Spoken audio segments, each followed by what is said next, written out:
you better was didn't come about the happenings and the violence and the riots on campus. Now, back to the issue of the Auditor General's report and the fact that we are being told that some judges purchase vehicles are. One more for the right procedures to acquire these vehicles. Yani opening Vitus Azeem ND and come or anti-corruption campaign and engine thoughts on this development. Sir, good morning and thanks so much for joining us. Yeah, good morning. Welcome. I'm hoping you're doing well today, sir. Yes, I'm fine. All right. Now, what was your reaction when you read the bits of the Auditor General's report that suggests that judges in the country purchase vehicles without going through the due process? Well, I wasn't surprised because it's not just judges. Maybe the Auditor General's report has touched on judges. Yes. But it's a general thing in the public service that from time to time they just auction vehicles more often to themselves, those at the top, at ridiculously low prices. So even though the report has touched on judges, I think it's not just judges alone. It is an issue that as a country we need to look at. Because some of these vehicles are very expensive. And we go and buy it, and in less than 4 years, we auction it for what you can describe as peanuts. So it is not good, a good practice, and something has to be done about it. And I think during other President Mahama or President Mill's time, they placed a ban on selling four-wheel drives to officers who were leaving the service. And so that was a first attempt, but that should not be all. So sometimes you see that you want to have maybe a neutral evaluation like STC. Okay. But that one too sometimes can be influenced. So I don't know how we can handle it, but it's something that we need to address it. It will not also be fair to just say, okay, you are banning public servants from buying office vehicles or public vehicles, provided the price is reasonable and it's provided that the car is old enough to dispose of. I think maybe it will be in order. But then the way it is done, the value of the car or the state status of the car at the time and the value that is offered for it are questions that we need to address. Now, it's interesting you went where I was going because you made a point about the valuation process, which is done by a credible institution, STC. Now, if STC values a car and, maybe a car that for you and I would think that maybe would cost a market value would be around, let's say, 60,000 and says that it's valued around 20,000. It's interesting that you describe these as ridiculously low figures when it's coming from a credible institution like the STC. You see, remember that institution is also a public institution, headed by a politician. Okay. And so you cannot rule out the influence of that. Maybe just send somebody call Malinda, they say, I have this thing, interest in the vehicle that your office is supposed to evaluate for me. Can you look at it for me? Let me give you my example. Okay. When I was living here and I applied to buy the car that I was using, driving it myself for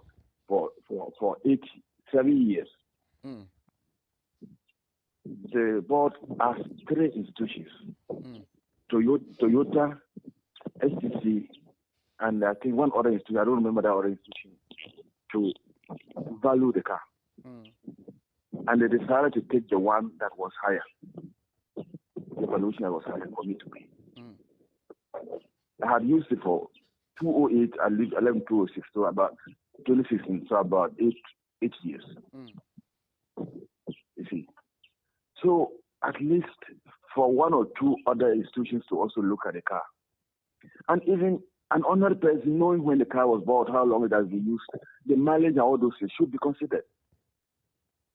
And whether the officer that is going to take over has a reliable vehicle to use.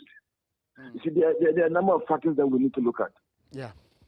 And there have been instances where somebody, a head of an institution, buys a car, official car, and just parks it for about 3 years virtually not using it at all, and when he's going, it's auctioned to him or her.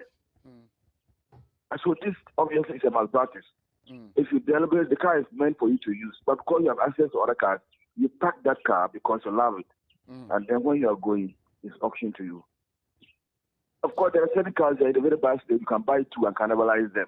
That too will be in the public domain. People will know. There are also cars that just go to the workshop, they leave them, they forget about them for a long time, and then at one day they go and take it at auction. These are things that the Auditor General and maybe another independent institution need to look at, and let's streamline these things.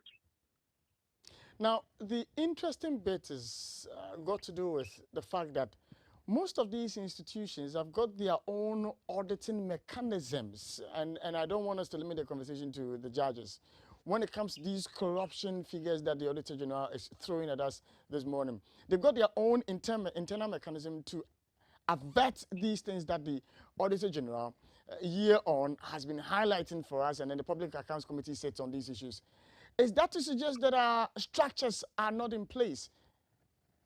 We have an internal audit agency in place, but the structure of the internal audit agency is such that they are like employees of the various institutions under which they work. And some of them, there have been efforts to try to improve their independence, but some of them, they have to submit their reports to their bosses. They cannot submit the reports to outside bodies. And you see, so those are the weaknesses in our system. If it's called an internal audit, it means they are part of the institution. So unless we change the law that set them up, especially under the various institutions, because sometimes there are even conflict of laws. They may have a general national law, but within the institution, the law that set up that institution may have certain things that can contradict the national law, and people may not see it and make noise about it. So unless we are able to strengthen the internal audit system, and then also for ordinary workers within those institutions to be able to report, even if it's secretly, to the appropriate institutions to stop the transactions, it will be difficult to curb it. So, for example, if you know that they are going to auction vehicles, and you already hear in advance those who are going to buy those vehicles, somebody within the institution should be able to make noise about it, even without being exposed. Then they'll say, oh, let's hold on, what is the problem? Now, so I think that we, ordinary citizens, must begin to show interest in what happens within our institutions if we want to help in curbing corruption within our institutions. Because at the end of the day, it will lead to improvement of conditions within the institutions. For example, if the managing director already has two cars, private cars, and then he's going and they're selling two other cars to him at unreasonable prices. If you make noise and he doesn't take those two cars, it could be sold to less junior persons who don't have means of transport at all. Interesting. Final question has to do with the relevance of these reports that the Auditor General churns out every year.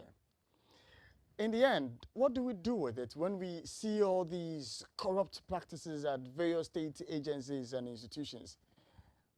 Is it relevant still? Well, it's still relevant because without that, maybe we have had worse happening. It is because of that we are talking about it now, and more people are hearing about it. But you see, I said that the thing was not targeted only at judges. I mean, it's not only judges that have to do this. But the problem with the judges is this. If, for example, somebody is not happy, I decide to take the matter to court, how is the person going to be confident that he's going to get a fair adjudication of his case? Because you are going to ask that these money should be recovered from judges, and you want the judges to rule in your favor. And see, so that's why certain institutions are treated in a certain way. Judges of the Superior Court retire on their salaries. They have other conditions so that they will live above board to avoid conflict of interest situation. And so we look at them from a different light than we look at ordinary people. And we expect them to live that kind of life so that when I am going there, I'm confident that, oh, I am going to get a fair hearing. Mr. Vitus Azeem, I'm grateful you joined me this morning, sir. You're welcome.